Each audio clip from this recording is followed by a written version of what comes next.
di sini saya akan menjelaskan tentang teori sibernetik. Adapun pembahasan yang pertama yaitu tentang pengertian teori sibernetik, dan yang kedua tentang teori belajar menurut Landa, Pass, dan Scott. Yang ketiga, informasi pengelolaan teori sibernetik. Yang keempat, kelebihan dan kekurangan teori sibernetik. Yang kelima, model pembelajaran teori sibernetik. Nah, selanjutnya saya akan menjelaskan tentang pengertian teori sibernetik. Teori belajar sibernetik merupakan teori belajar yang relatif, baru dibandingkan dengan teori-teori belajar yang sudah dibahas sebelumnya. Teori ini berkembang sejalan dengan perkembangan teknologi dan ilmu informasi. Menurut teori, sibernetik belajar adalah pengelolaan informasi. Asumsi lain dari teori sibernetik adalah bahwa tidak ada satu proses belajar pun yang ideal untuk segala situasi dan yang cocok untuk semua siswa, sebab cara belajar sangat ditentukan oleh sistem informasi.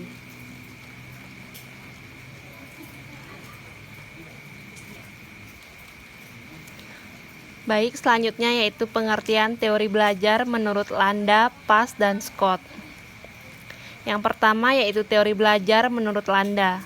Yang pertama, proses berpikir algoritmik, yaitu proses berpikir yang sistematis, tahap demi tahap, linear, konvergen, lurus menuju ke satu target tujuan tertentu. Yang kedua, proses berpikir heuristik, yaitu cara berpikir divergen yang menuju kepada beberapa target tujuan sekaligus. Menurut Landa, proses belajar akan berjalan dengan baik jika materi pelajaran yang hendak dipelajari atau masalah yang hendak dipecahkan diketahui ciri-cirinya. Yang kedua, teori belajar menurut Pass dan Scott. Cara berpikir serialis adalah cara berpikir yang hampir sama dengan cara berpikir algoritmik, yaitu berpikir menggunakan cara setahap demi setahap atau linear. Yang kedua, cara berpikir menyeluruh atau Wallis. Cara berpikir yang cenderung melompat ke depan, langsung ke gambaran lengkap sebuah sistem informasi, atau mempelajari sesuatu dari yang paling umum menuju ke hal yang lebih khusus. Selanjutnya yaitu informasi pengelolaan teori sibernetik. Yang pertama, sensory respector. Sensory respector merupakan sel tempat pertama kali informasi diterima dari luar. Yang kedua, working memory. Diasumsikan mampu menangkap informasi dari individu, memiliki kapasitas yang terbatas kurang dari 7 slot.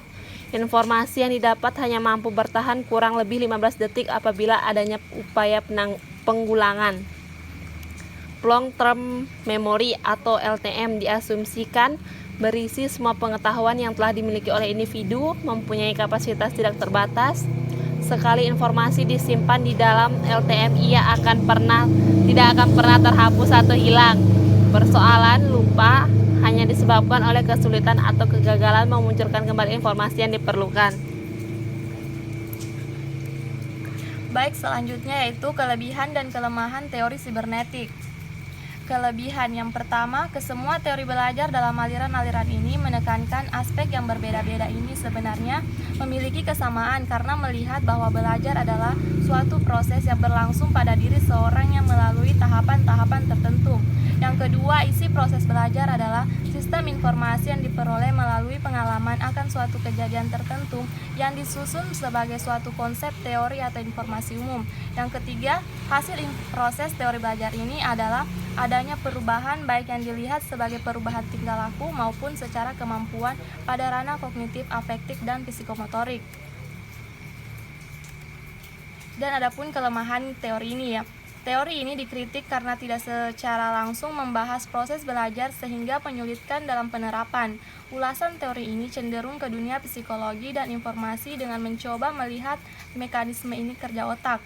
Karena pengetahuan dan pemahaman akan mekanisme ini sangat terbatas. Terbatas pula kemampuan untuk menerapkan teori ini. Baik, selanjutnya model belajar. Model pembelajaran kooperatif. Model pembelajaran kooperatif, guru memberikan stimulus berupa kuis atau pertanyaan sebagai tes kemampuan prasyarat siswa, sehingga siswa aktif berpikir dan belajar. Menurut sibernetik adalah pengolahan informasi oleh siswa. Pengolahan informasi ini terjadi karena adanya stimulus dari guru yang berupa informasi. Model pembelajaran open-ended.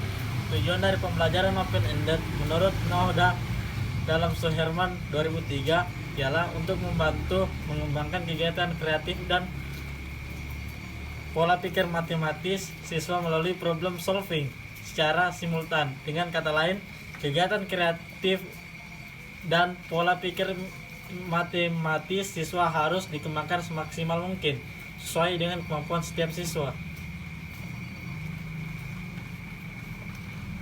Sekian dan terima kasih.